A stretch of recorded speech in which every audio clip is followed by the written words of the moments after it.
توبوا إلى الله جميعا أيها المؤمنون لعلكم تفلحون।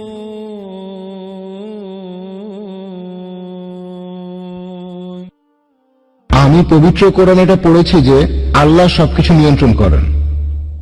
তখন আমাকে একজন বলেছিল, যেহেতু আল্লাহ সবকিছু নিয়ন্ত্রণ করেন, তাহলে আমি যদি কোনো পাপ করি অথবা কোনো ভালো কাজ করি, আল্লাহ সেটাও নিয়ন্ত্রণ করছেন।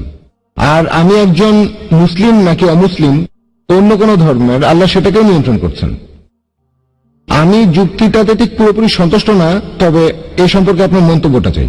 ভাই প্রশ্ন করলেন যে আপনার এক বন্ধু প্রশ্ন করেছেন যে কোরআন বলছে ওয়াল্লাহু আলা কুল্লি শাইইন কাদির, এর অর্থ আল্লাহ সবকিছুর উপর প্রভুত্ব করেন, সবকিছুর উপরে প্রভুত্ব করেন। এখন কেউ যদি ভুল করে বলে তিনি সবকিছু নিয়ন্ত্রণ করেন, সে যদি মুসলিম হয়, এখানে আল্লাহ সবকিছুর উপরে প্রভুত্ব করেন, প্রশ্নটা কি আপনার? নিয়ন্ত্রণ মানে কথাটা ঠিক বুঝতে পারছি না। তবে মুসলিম হয়ে থাকলে বলি আল্লাহ প্রভুত্ব করেন, হ্যাঁ কথাটা ঠিক। কেউ ভুল করে ভাববে তার ক্ষমা করার ক্ষমতা আছে, হ্যাঁ সেটাও আছে। কোন অমুসলিম হয়তো ভাববে সবকিছুর উপরে আল্লাহর ক্ষমতা আছে, হ্যাঁ আছে। আল্লাহর ক্ষমা করার ক্ষমতা আছে কিনা জানতে চাচ্ছেন? মানে আমি বলতে চাচ্ছি আল্লাহ তাআলাই তো আমাদের ভাগ্য লিখেছেন। আপনি ভুল উদ্ধৃতি দিয়েছেন। ভেবেছিলাম আপনি এটা নিয়ে কথা বলছেন। যেটা বলছেন সেটা তাকদীর, অদৃষ্ট, যে আল্লাহ সুবহানাহু ওয়া তাআলা আমাদের অদৃষ্ট লেখেন আর সবকিছু অদৃষ্ট অনুযায়ী ঘটে। আপনি যে আয়াতের উদ্ধৃতি দিয়েছিলেন সেটা ঠিক না। আল্লাহ নির্দিষ্ট করে দেন। আর বেশিরভাগ ধর্মই হোক, সেটা হিন্দুইজম, ইসলাম, আমরা মানি অদৃষ্ট বলে একটা জিনিস আছে, সবকিছু অদৃষ্ট মেনেই হয়। এখন প্রশ্ন হলো, যদি এটা আমার অদৃষ্টে লেখা থাকে যে আমি চুরি করব আর চুরি করলাম, কাকে দোষ দেব? আল্লাহ। আল্লাহ অদৃষ্টে লিখেছেন আমি চুরি করব, সেজন্য চুরি করেছি, কাকে দোষ দেব? আল্লাহকে। নিজেকে দোষ দেব কেন? যদি আমার অদৃষ্টে লেখা থাকে যে আমি মানুষ খুন করব, যদি অদৃষ্টে লেখা থাকে আর খুন করি, কাকে দোষ দেব? আল্লাহকে দোষ দেব। যদি আমার অদৃষ্টে লেখা থাকে আমি অমুসলিম হব, অমুসলিম হলাম, কাকে দোষ দেব? আল্লাহকে। তাহলে আমি দোজখে যাব কেন? ভাই আমরা কদর অর্থাৎ অদৃষ্টে বিশ্বাস করব, কিন্তু মানুষ এটাকে বুঝতে ভুল করে যে এই অদৃষ্ট কি। আর যেমন ধরেন, একটা উদাহরণ দিচ্ছি, ধরেন একটা ক্লাস, সেখানে 100 জন ছাত্র আছে, আর বছরের শেষ দিকে ফাইনাল পরীক্ষার আগে টিচার বললেন তুমি হবে ফার্স্ট ক্লাস ফার্স্ট, তুমি পাবে সেকেন্ড ক্লাস, আর তুমি ফেল করবে। তারপর ফাইনাল পরীক্ষা হলো, পরীক্ষা শেষ, রেজাল্ট বের হলো, প্রথম জন ফার্স্ট ক্লাস ফার্স্ট হলো, পরের জন সেকেন্ড ক্লাস, আপনি ফেল করলেন। উদাহরণ দিচ্ছি, কিছু মনে করবেন না। এখন আমি আপনাকে প্রশ্ন করি, যে ছেলেটা ফেল করেছে, যে ছাত্রটা ফেল করেছে, সে কি টিচারকে বলবে যেহেতু আপনি বলেছিলেন সেজন্য ফেল করেছি? আপনি কি টিচারকে দোষ দেবেন? না। যেহেতু টিচার 1 বছর পড়িয়েছেন, তিনি জানেন যে এই ছাত্রটা খুব মনোযোগী, ঠিকমতো পড়াশোনা করলে সে ফার্স্ট ক্লাস ফার্স্ট হবে, সেকেন্ড ক্লাস এটা ফাঁকিবাজ, ঠিকমতো লেখাপড়া করে না, ফেল করবে। টিচার অনুমান করেছিলেন বলেই কি তাকে দোষ দেবেন? না। একইভাবে আল্লাহ সুবহানাহু ওয়া তাআলা তিনি এই টিচারদের চাইতে অনেক বড়, তার আছে ইলমে গায়েব, তিনি ভবিষ্যতের কথাগুলো জানেন, তিনিই হলেন সবচেয়ে বড় টিচার। তবে আল্লাহ তাআলা তার রয়েছে ইলমে গায়েব, তিনি জানেন যে ভবিষ্যতে কি হতে যাচ্ছে, আল্লাহ তাআলা আগেই সেটা লিখে রাখেন। যেমন ধরেন একটা রাস্তার সামনে দাঁড়ালেন, 5টা রাস্তা, 1 2 3 4 5, আপনি যে কোনো একটা বেছে নেন, বেছে নিলেন রাস্তা নম্বর 2। এখন আল্লাহ আগে থেকে জানেন যখন এই লোকটা ক্রস রোডের সামনে আসবে সে বেছে নেবে 2 নম্বর রাস্তা, আল্লাহ আগে থেকে সেটা লিখে রেখেছেন। এই লোকটা যখন এখানে আসবে সে বেছে নেবে 2 নম্বর রাস্তা, আল্লাহ লিখেছেন বলে এটা হচ্ছে না, কিন্তু এমনটা ভবিষ্যতে হবে বলে আল্লাহ আগে থেকে লিখে রেখেছেন। বুঝতে পেরেছেন? আল্লাহর আছে ইলমে গায়েব। ধরেন আপনি পাশ করলেন কলেজ থেকে, হতে পারেন ডাক্তার অথবা হবেন ইঞ্জিনিয়ার, আপনি ঠিক করলেন ডাক্তার হবেন। এমন না যে যেহেতু আল্লাহ লিখে দিয়েছেন তাই আপনি ডাক্তার হবেন।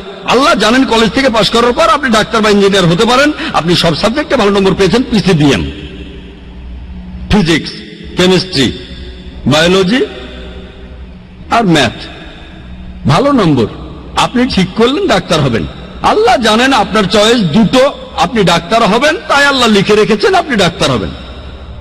তারপর যখন আপনি উপার্জন করবেন। আপনি 1000 টাকা কামাতে পারেন সৎভাবে, অথবা আপনি টাকা চুরি করতে পারেন।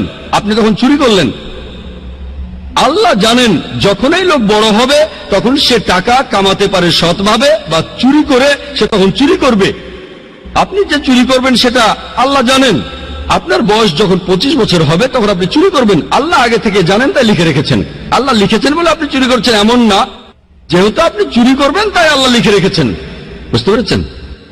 তাহলে অদৃষ্ট হচ্ছে যেটা আল্লাহ তাআলা লিখে রেখেছেন। কিছু জিনিস ফিক্সড, কে কখন জন্মাবে ইত্যাদি, তবে বাকি জিনিসগুলো এমন না, আপনি ঠিক করবেন। সেজন্য আল্লামা ইকবাল বলেছেন, খুদ কো কার ইতনা বুলন্দ কিয়া তকদীর কে পহলে আল্লাহ আপনি বান্দে সে খুদ পুছে বাতা দে রাজা কিয়া है। অর্থাৎ নিজেকে এতটাই মহান বানাও যে অদৃষ্ট লেখার আগে আল্লাহ নিজে জিজ্ঞাসা করবেন তার বান্দাদের যে তোমার ইচ্ছা কি। এটা একটা শায়েরি। তাই আমাদের কাজগুলোর দায় আমাদের, সব দায় আমাদের। কেউ যদি বলে আমি পাপ করেছি, কাকে দোষ দেবেন? তাকে দোষ দেবেন। আল্লাহ আমাদের সুযোগ দিয়েছেন, এই যে নির্দেশনা, এটা মানুন, মেনে চললে ভালো, না মানলে দায় আপনার। একইভাবে কোনো অমুসলিম, সে যে মুসলিম না, দোষটা কার? আমাদের নবীজি মুহাম্মদ সাল্লাল্লাহু আলাইহি ওয়াসাল্লাম বলেছেন, প্রত্যেক শিশুই দীনুল ফিতর নিয়ে জন্মায়। সবাই জন্মায় মুসলিম হয়ে। মুসলিম মানে যে আল্লাহর কাছে নিজের ইচ্ছাকে সমর্পণ করে। প্রত্যেক শিশুর জন্মের পর তার হার্টবিট আল্লাহর কথা বলে, তার শ্বাস প্রশ্বাস আল্লাহর কথা বলে, তার চিন্তা ভাবনা আল্লাহর কথা বলে। পরবর্তীতে যেটা হয় তাকে প্রভাবিত করে তার গুরুজনেরা, তার বাবা মা। তখন সে মূর্তি পূজা শুরু করে, সে আগুনের পূজা শুরু করে, তারপর সে অমুসলিম হয়ে যায়। তাই যখন কোনো অমুসলিম ইসলাম গ্রহণ করে, সঠিক শব্দটা কনভার্ট না, এটা হচ্ছে রিভার্ট। প্রত্যেক মানুষ জন্মায় মুসলিম হয়ে, ভুল পথে যাওয়ার পরে সে ফিরে আসে, তাই সঠিক শব্দটা হলো রিভার্ট। তাহলে আপনারা অমুসলিম বন্ধুকে বলেন, এই যে এই নাও কোরআন, এটা মানো, তোমার সামনে তো মুসলিম হওয়ার সুযোগ আছে।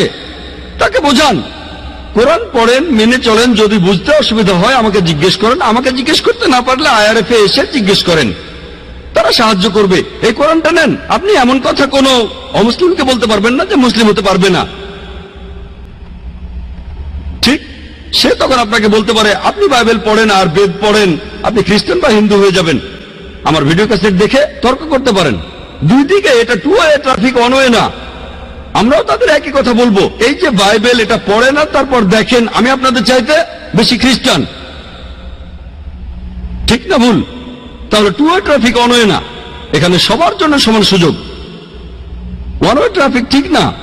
আমরা সবাইকে সমান সুযোগ দেব। আল্লাহ আমাদের ব্রেন দিয়েছেন, আমাদের বুদ্ধি দিয়েছেন। আমরা মানুষরা যে অনেক উন্নত, কারণটা এই না যে আমরা অনেক হ্যান্ডসাম। আমাদের ব্রেনটা ব্যবহার করতে হবে সত্যের পথে আসার জন্য।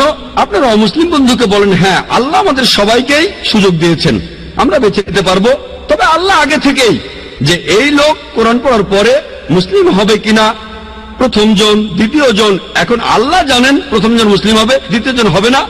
আমি বা আপনি জানি না, আমি শুধু উদাহরণ দিলাম। আমি আসলে জানি না প্রথম লোকটা মুসলিম হবে নাকি দ্বিতীয় লোকটা, দুজনে হবে নাকি কেউ হবে না। আমি শুধু উদাহরণ দিলাম। যদি মুসলিম হয় সেটা তার তকদিরে হবে।